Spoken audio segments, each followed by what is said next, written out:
Okay, so this is education.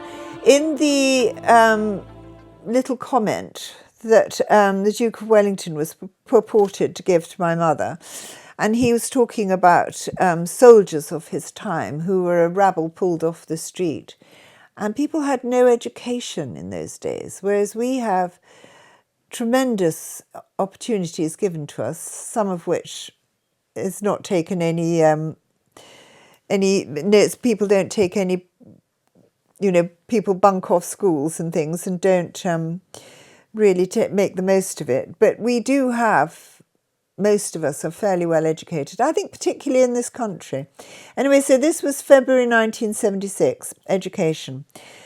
The mankind of this planet Earth has now reached a point where the majority of those who live in the civilized world can read and write, which must be the commencement of all learning. Learning of itself comes much more easily to some than to others, and this is also creation's plan for humanity. For there must always be those skilled in all manner of different ways. There would not be a balanced humanity if this were not so.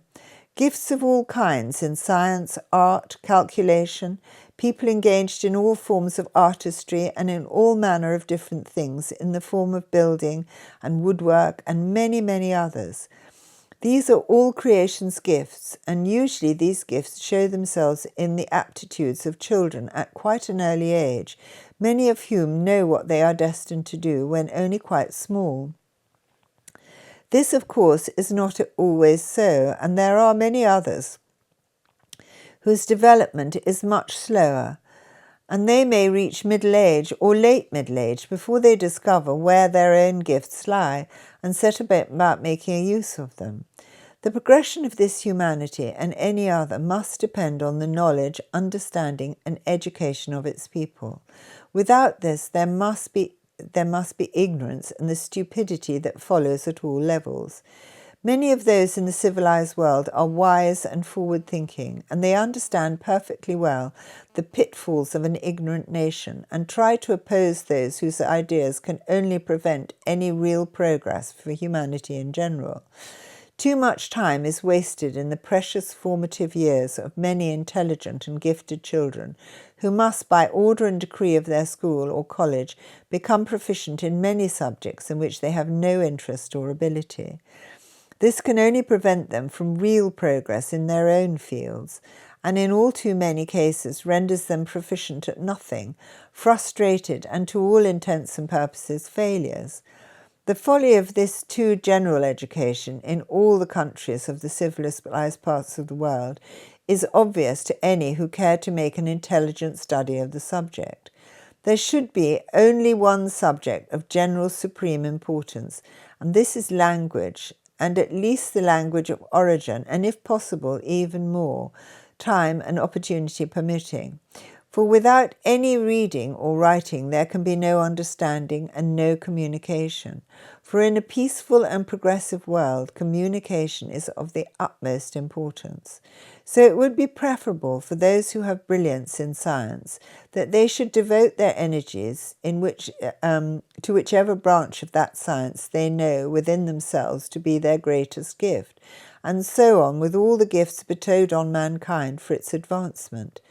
Let the young also develop a knowledge of the world in which they live, and its people form a keen and energetic wish to further good and prosperity, peace and joy, not only within their own immediate environment, but elsewhere in other parts of the world, and in the future come to regard themselves as people not of one country separate and apart from any other, although proud of the nation to which they belong, but part of the people of the world, who, loving the world and all its people, have a genuine concern for all that takes place within it, in all fields.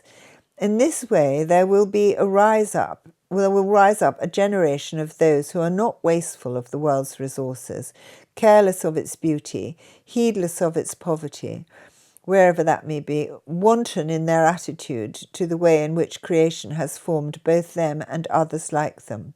Farmers of all nations working together, fishermen of all nations working together at their trade, but also protecting and conserving the seas, and so on in all fields of endeavour.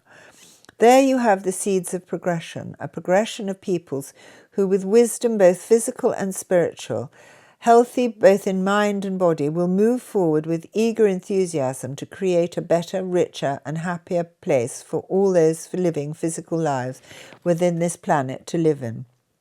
And that's it. That's education, Miles.